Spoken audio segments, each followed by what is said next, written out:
Welcome to Cycling Demystified, brought to you by Foundation Bike Fit and Frequency Cycle Works, the podcast where we help you take your cycling to the next level by sharing the knowledge from experienced bike fitters, mechanics, and the hidden players within the bike industry. Just throw words at the wall like we do. See what comes out. I want to ask the question today. Are bikes too expensive these days? Yes. End of podcast. That's it. That's it. Next question. Everything's too expensive. But is it really? Has it got to like peak expense? Are we seeing some kind of pushback? Are people getting angry? There are bicycles without motors that cost 12.5 grand. Like, in what world can you justify the R&D on an object that has existed for over 100 years? It's valid. That's all I have to say on the matter. Well, But it's like we said before, isn't it? It's the perception of value. So who are these £14,000 bikes for? Nobody. Yeah, That's the genuine answer. but there seems to be people that buy them. Right? So they must be for somebody. So it begs the question, are bikes too expensive? Well, maybe, maybe not. But also, is the expense or the number that gets kind of attached to the product, it's only worth what people are willing to spend on it. And if people are willing to spend 14k on a bike with SRAM, then yeah, maybe it's not too expensive. well, let's flip the question around. Like, can you still buy a good bike that is cheap? Yeah, Like that doesn't cost 12 grand, yeah, basically. And is it still valuable? yeah. Okay. Well, it effectively, in the long term, it's actually way more valuable because that cheaper bike will probably still be around in 10 or 20 years. The 14 grand bike is going to be obsolete within 3. Right? Well, if you're spending 14 grand on a bicycle, you're Yeah. spending 20 grand on a bicycle in 3 years' time because you're that kind of person with that kind of money. It means nothing to you. There's no value to that object because you've got too much money. But again, it's a perception of value, isn't Yeah. it? Yeah, of course. That's it. So if that perception of value becomes obsolete in 3 years, then yeah, it's on to the next one. Yeah. If that value goes 20 years into the future, then yeah, maybe that's a more valuable purchase. I can't see, I could be wrong, but I can't see a bike that somebody sell, like a plastic bike that somebody's selling for 15 grand. By now, plastic listeners, we mean carbon. being an antique or a classic bike in 20 or 30 years. I can't see that happening. Could happen. Well, it does though, because like if you think about like Colnago C40, for Yeah, instance, but that's a Colnago C40. exactly, that bike but it's doesn't still a exist plastic anymore. bike. It doesn't exist anymore in that kind of styling. Like the bikes that are around now, like maybe Pogacar's world. Oh, his World V4 RS, yeah. winning bike will be. It'll be in a museum, but it won't necessarily be a collector's item. Maybe not. Don't know. It's interesting because, like, yeah, how many SL8s are going to be collector's And they're all going in items? the bin in 5 years' time. Trust me. Two things I would say about this: the kind of the what would we call it? The bloated, overpriced, like blatantly overpriced bikes where the manufacturer's just gone, well, we sell bikes for 3 grand and 4 grand and 7 grand, but we also sell one for 14 or 15. That's the World Tour bike. That's basically a replica. It's like the Halo bike, It's isn't it? Yeah. It's like buying the football shirt for way too much money. A football shirt probably costs what, 7p to make, but Yeah. they're selling them for I don't know how. I don't I know. haven't been to a football match in my life, but I don't know how much they cost. But obviously, you're buying it because of your support for a team or your adulation of somebody, a player in So particular. here's a something like thought.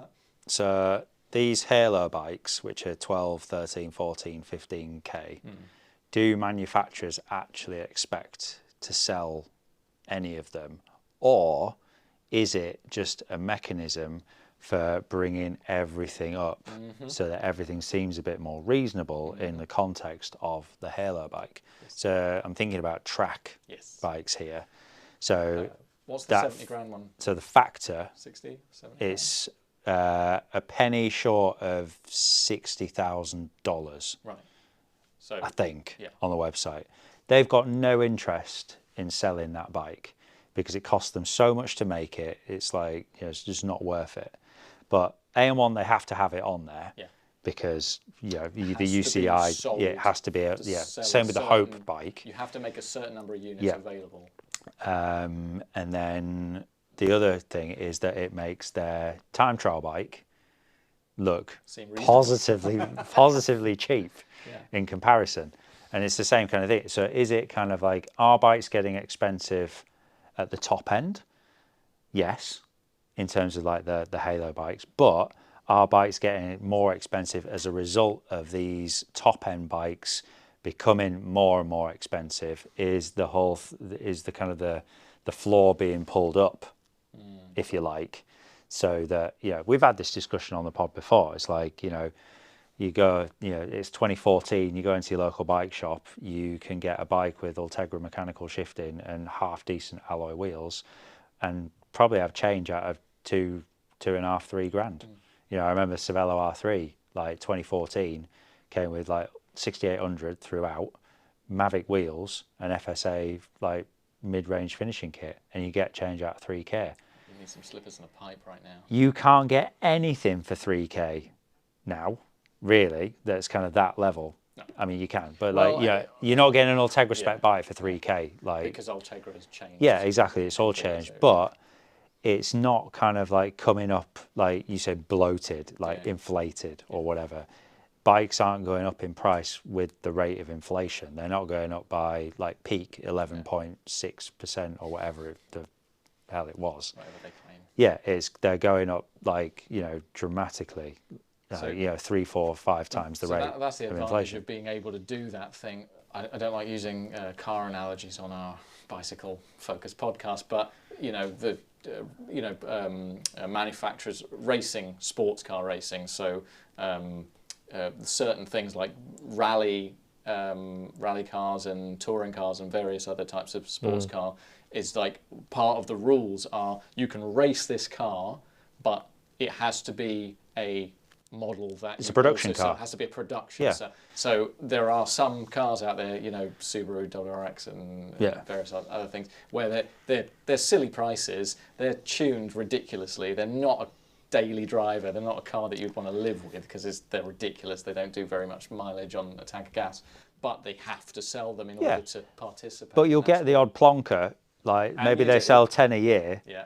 Has a, they live in, I don't know, Bromley and they Essex. drive around in a Subaru Impreza, like whatever. Yeah, exactly, with the gold rims and the blue, the Colin McRae one. But it's the same thing with bikes, isn't it? You get the odd plonker that spends Yeah. 15K on a It's tarmac, exactly and it's that. exactly the same as the £7,000 one, really. Yeah. But it brings the whole thing up with it. Yeah.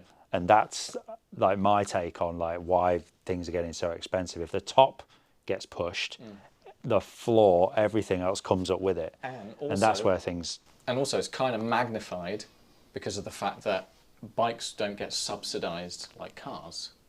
Like the massive subsidisation in the car industry. We don't really have that so much. It's starting a little bit now. You've got Cycle to Work and you've got all these finance schemes and all sorts of PayPal and everyone's accepting like finance schemes. But You take Bitcoin. Bitcoin's not even worth it. Kidding. Not even worth an alley. Yeah, but I think maybe I love it. Hey, that guy... Right, so here's another thing. Just while you mentioned that, sorry, Way. A good gauge of how expensive the bike industry is getting is the price of the specialised alley, right? So way back when, I'll get my pipe and my slippers back out. Way back when you could buy an alley, I think you could get one for like $599. Like, it had like, dripping in Claris, like all the good stuff. not that long ago. Wasn't that long ago, was it? But I think it was like, I think they started at like £600-700. Trek was similar. They had an aluminium Domani with Claris on it that I think was like 649, 699, something like that. And that was kind of the base. The Alley now, the base model, you cannot buy a new disc brake alley. Ev's looking this up. I don't think you Found something even better though. £1,000 for the entry level alley. It's now it's a G For a bike, for decent bike. for a decent bike, and that is like the entry level alley. Yeah.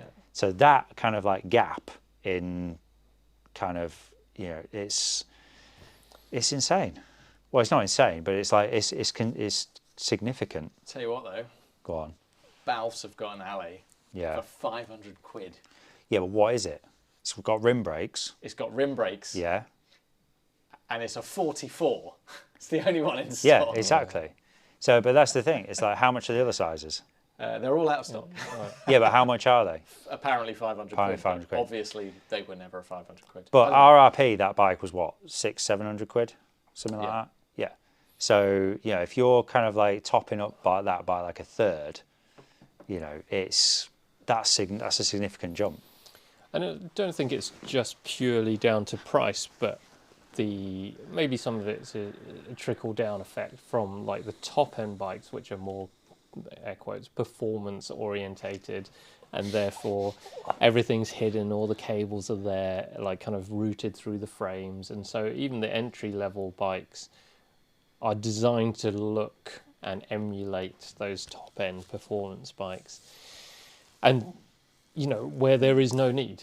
And that instantly adds more servicing costs, more kind of proprietary component costs, just more cost overall. So someone who is wanting to get into the sport suddenly has to double their costs when it comes to looking after their bike and finding the right components that fit on their bike. When there is clearly no need. There is no need to make a, you know, £1,000 entry level road bike as aero as, you know, the top end bike or whatever it is. Yeah, But Trek. You see where it's all going, though, is ultimately the one part of the bike industry, the bike selling industry, that's sort of lagging behind is the service industry, right? And some of the manufacturers are already trying to encourage bike shops and mechanics and things like that to do this kind of like, you know, somebody buys a bike and in the bargain they get that sort of like service package and stuff like that. It doesn't really exist properly yet. I'm sure it will do in the next 5 to 10 years. It's probably going to have to. It's going to have to, because these things are so proprietary that, you know. Or like most mechanics, probably if there's any mechanics out there, tell me if I'm wrong, but like the majority of your time is just spent unrouting hoses. It's like pulling hoses out and putting them back in I beg to again. differ. The majority of my time is spent explaining to customers why this is going to cost three times as much as it was going to cost, because they bought a bike with fully internal stuff. It's just like, hey, it takes longer, takes more expertise, takes more specialist parts that you can only get direct from the manufacturer, blah, blah, blah, blah, blah. It's going to be more expensive, so, you know. So the barrier for entry is going up with all the cost of this other stuff that people don't factor in. Or certainly the bikes that people see the most from like the big manufacturers, the people who are, you know, the big shop floor guys. And, you know, there are still options out there, but I think this is where the local bike shop becomes really valuable, and you can have someone who's knowledgeable and wants to create you a bike that is actually usable, serviceable, fits you well, and, you know, is a good price. But that's also suffering. That bike shop is rare. Yeah. Tell me a bike shop where you can walk in and. I mean, actually, sure, like, bike shops have to sell their brands, which they decided to. even if they're completely independent, though, the problem is everything that they have to buy, all of their overheads, their rent, their bills, everything else is more expensive. All they can do really is just put their heads down and just service as many bikes as possible, get them in and out as quickly as possible. They don't really have the time. There are maybe a few bike shops dotted across Europe in the Alps and maybe some in America where they're basically in the middle of nowhere. The only speak Campagnola. Their bike shops are, the majority of the time, they're empty, but their rent is also a pittance compared to, like, say, somebody in London, that they can afford to actually have a conversation with a customer when they come and actually sit down and say, okay, what are you looking for, and actually like do the whole spiel and actually think about what, you know, how to help somebody. Whereas, you know, inner city London bike shops, for the most part, is like, bike in, fix as quickly as possible, get it out the door, get paid, pay your staff, pay your rent. But I think in terms of sales, though, as well, it's becoming harder and harder for bike shops. And I'm going to defend bike shops here for a second, then go off on one. I think it's becoming harder and harder to service that customer because there's less and less choice. Like everything, this like as a, proprietary stem or proprietary bars or proprietary something, that it becomes harder and harder to really kind of like tailor the bike to the customer and what they need. And ultimately, like the MO of a bike shop is to sell a bike. Ultimately, that is the be all and end all, because that's how they make their money. Is it though? Well, it's a big way of how, like, a lot of bike shops are set up so the vast majority of their income is from selling bikes. But if you're kind of like doing yourself out of a sale, for instance, in the fact that, oh yeah, here's this metal bike, it'll last you 20 odd years, and you can adjust every part of it, and you're not going to need another bike for a long time. It's not really in their interest, is it? So it's kind of like the high street bike shop now is essentially like going into a shoe shop. Every year you need a new pair of shoes. Yeah. Whether you do or not is irrelevant, but like it's like here's the latest and greatest bicycle tech. You need this in your life. This is going to make you higher, faster, louder, like, or whatever. Like so you have to go into a bike shop knowing that and having the ability to think critically about whether that is the right decision and purchase for you.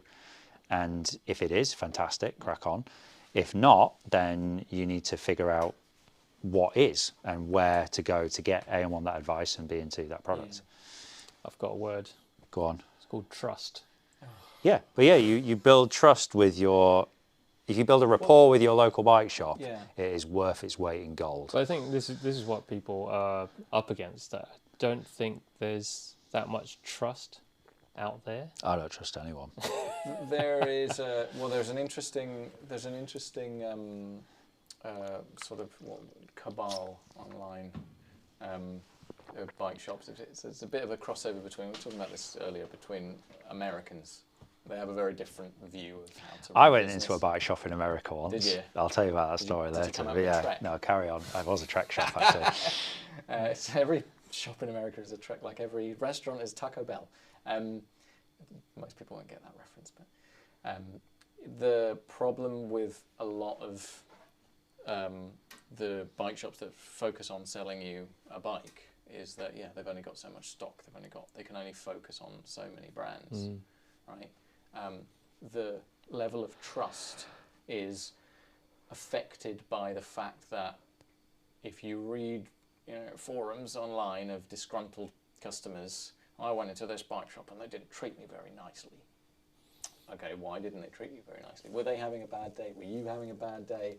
Did you walk in with preconceived notions over how A, that they should treat you, or B, that they should basically service you for next to nothing? And then there's a kind of like, it works on both. There are two sides. There are many sides. A lot of the time people walk into bike shops and they're like, I've heard that bike shops are all horrible to customers. I'm going to walk in there and be really forthright and everything. And then obviously, the person behind the counter is faced with this person that's kind of like, a little bit. But then on the flip side, everyone behind the counter in a bike shop thinks everyone else is an idiot, and they know nothing, and they are the oracle. Yeah. So, like you say, it works. It works two ways. Yeah, exactly. That's exactly my point. So if you're walking, sorry. No, you go. You are. But I'm saying it's like if you can find a shop where you can build a rapport and a relationship with that shop, and have a intelligent, level-headed discussion, then that is golden. Service industry, right? Yeah, service industry. You walk into a coffee shop, and we all know the kind of person who walks into a cafe and just stands there in a huff like, oh, I can't believe you're serving other people over me. Well, I want this, I want this, I want this. And then when they take more than like 5 seconds to give you your order, they start getting into a tiz. It's like there are some people who are just people like that, right? And those same people walk into bike shops. If you don't start that, you're walking into somebody else's home, effectively, when you walk into a bike shop. Somebody else's business. If you walk in there and you just start throwing demands around, you have to respect the other person. It starts with the customer. I know a lot of customers wouldn't want to hear this. It starts with the customer. Let's give the bike shop owners, mechanics, whoever's behind the counter the benefit of the doubt. They're there to help you, but only if you are polite to begin with. You need to want to be helped. You need to want to be helped. Yeah. You need to have... There's no point reading a bunch of stuff or watching a GCN video, having some jargon, and then just walking there and spitting it all out at somebody. You have a question, something that you don't know about. That's why you're there. Ask them. They're there to help you. They want to impart information on you. Some of the information they want to impart might be wrong. But this is where the critical thinking aspect comes in, is like you have to then take that information, digest it, chew it, and see, is this relevant to what I want? Am I going to take this information and act on it? Or am I going to seek another opinion in order to broaden my knowledge and then make a better decision for me? And this is where it falls down. It's the ability to think critically, take information, and then act on it. It's all about just being polite at the end of the day, isn't it? And going there without any notions and just, you know. And I always say to people, I say, if they walk through the door and if they hesitate for a moment, first thing I say is there are no silly questions. The whole point is you're here because there's something that you don't know that I probably do. Ask the question. I'll decipher it. And if I don't know, I might know where to find the information, or I might know someone that does. Exactly. But isn't this the problem of everything becoming more internet-based? Like our source or primary source of information is YouTube. Yeah. And therefore the trust that is usually or was built up through an independent bike shop is tarnished. You know, people just go onto the great interweb and search through and find what they want to find. Confirmation bias. Yeah. And there's no relationship that's been built up through, you know, your research on the internet. You know, if you go into a bike shop, what you are asking for, Ev, is to create a relationship, to have a conversation, to discuss, to have trust between two different people so that you can arrive together at a good solution at the end of the day. And I think some of that is being lost, and that's where the difficulty lies within the bike shop and the bike industry. It's where that information is coming from and what the intent is. And what the motives are at imparting information. So if you go on YouTube, for example, you go on the internet, there was a time back in the good old days of the internet where, you know, actual genuinely intelligent people would put some information out there.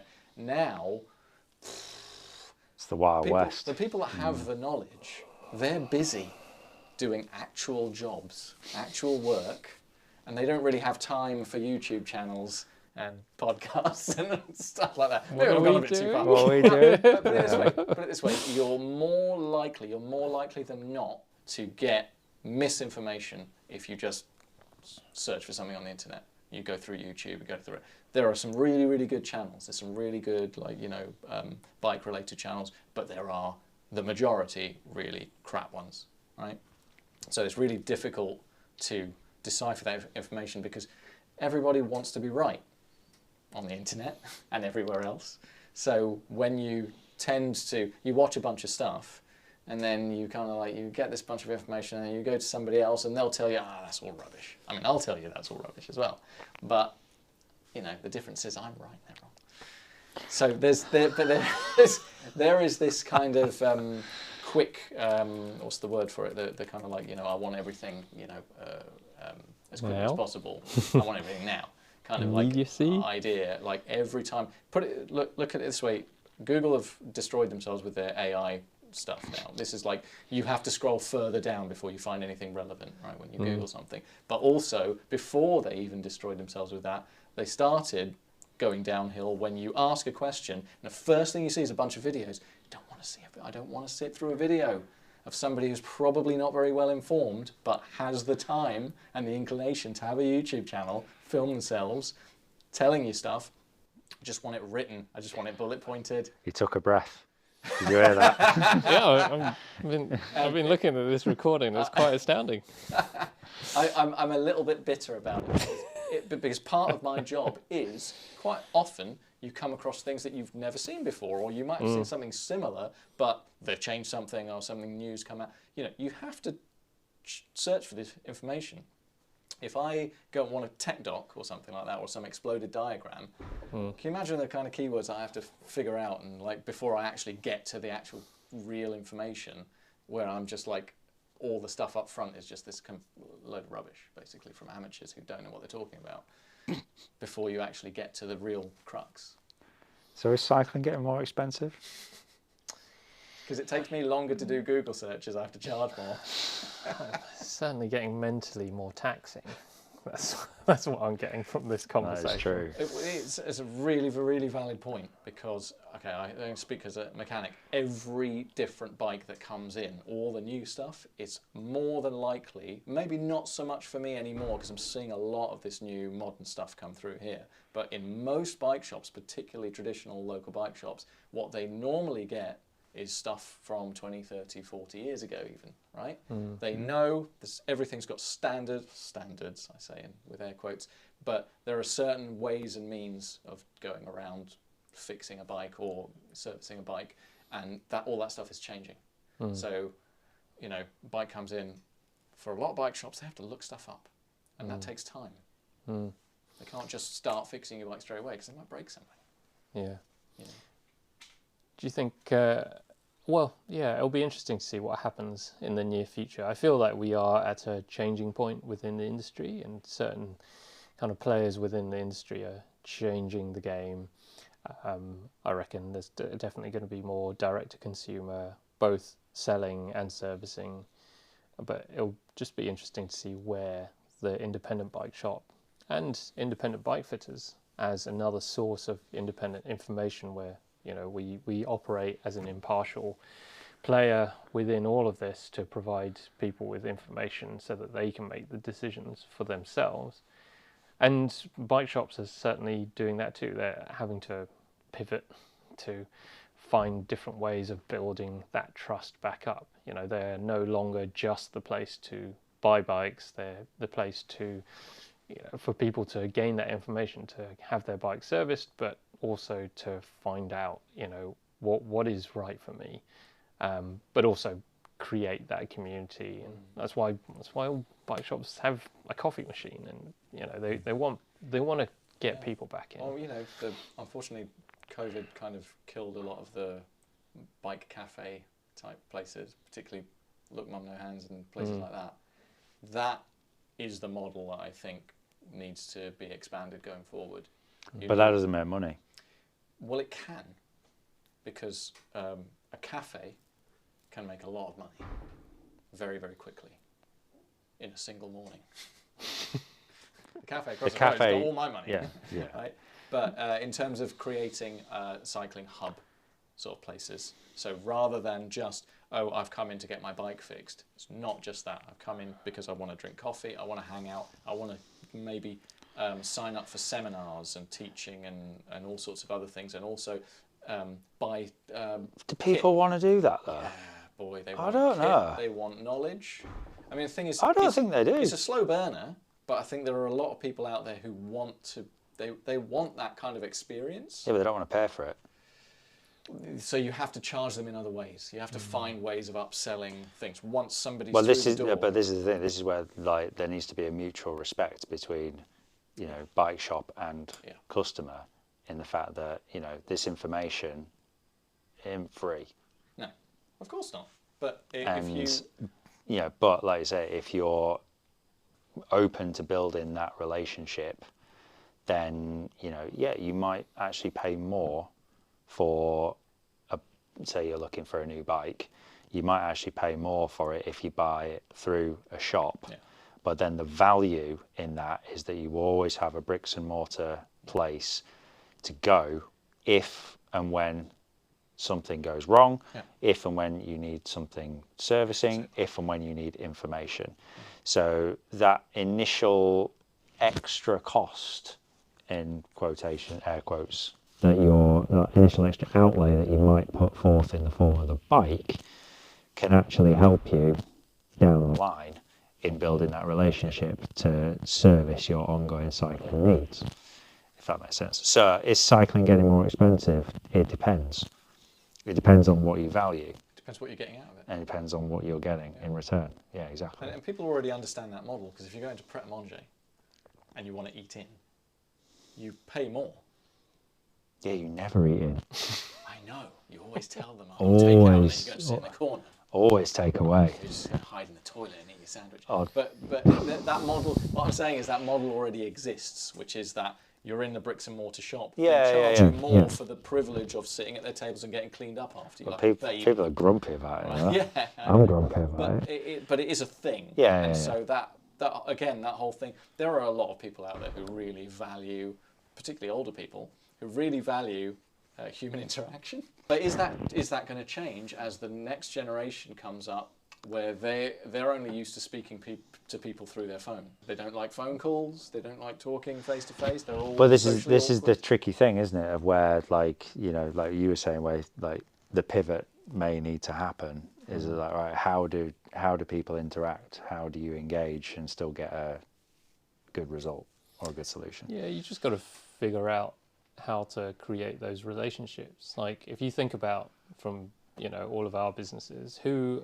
are your most valuable customers? They are the ones that you've already done business with, because you've already created that relationship with. They are the people that are going to come back because you've done a great job, you've given them good information, you've given them a great ride, like their bike feels good. That experience is what they've been looking for, so they're going to come back. And they're not only valuable for their own wants and needs, but they're just going to sing your praises to everybody they know. Yeah. So at the end of the day, we do really want relationships, but yeah, our current climate of shopping and purchasing and consuming is making things tricky. So yeah, it'll be interesting. The industry's blocking us, isn't it? If somebody comes through this door, you give them a bike fit and you say, oh, you know what really suits you perfectly? A Canyon Ultimate. The perfect bike for you. You don't have to change a thing. And they're like, oh, great, I'll have that then. And you'll be like, okay, here's the link to their website. You're doing free advertising for them, effectively. And then you're sending a customer off into the ether to go and purchase their bike direct from the factory, right? There is no... Even if the customer was like, you know what, I am totally happy to buy through you and I will pay a premium to do it, you can't buy the bike. You don't have access to that. And that's the problem with direct-to-consumer, is it's direct-to-consumer, but it needs to be also open to B2B. Because without that, they get I think this is where the expense is, not necessarily just in price of bikes these days, but in your time and effort that you have to go through to figure out, you know, what is right for me. You know, I still encourage everyone to come in for a bike fit before they buy a new bike, because it does give them that knowledge that they need to be able to go and make that purchase without all the ramifications and consequences that's going to cost them a lot more money afterwards if they get it wrong. Whereas before, maybe people could get it, you know, they could make some more mistakes, and, you know, the bikes were adjustable enough that you could change some things around and they'd get away with it. But I think the game has changed, and I think this is where, you know, things like bike fit become ever more relevant in a climate where, you know, things are just harder or have greater consequences. So, you know, you're going to have to pay for it somewhere, either in cost or in time and effort, or physically. Yeah, absolutely. You know, you ride a poor bike position for many, many years, and, you know, that's compounding years of poor physical movement. And that will come back to bite you. It's a golden age for bike fit. Coming up next episode. It is, because, you know, the more and more people, definitely in the cycling community, and I say cycling community in a very loose term, but amongst cyclists, bike fit, maybe go back 5 years, nobody knew what that was. Nobody had a bike clue. fit's changed a lot. It used to be go into a bike shop, buy a bike, they shove you on a jig and they come, get your saddle roughly in the right position.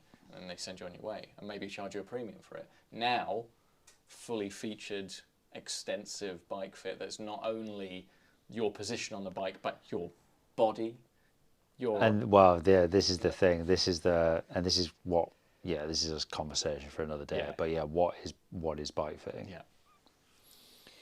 Ooh, on that cliffhanger, I think we should leave it. We should probably leave that one. Yeah. But yeah, let us know your thoughts as always. Let us know if bikes are getting too expensive. Are they expensive? Are they too taxing to think about? Are they expensive enough? Are they expensive? Should we charge more to put people off? Yeah. Well, just pay it. And as always, we'll see you on the next one for some more bike fit industry chat. Chats and ting. Chats and things. And opinions. Facts mixed with opinions. You can say that. I'm not allowed to say in the club. If you made it to the end of this episode, thanks for listening.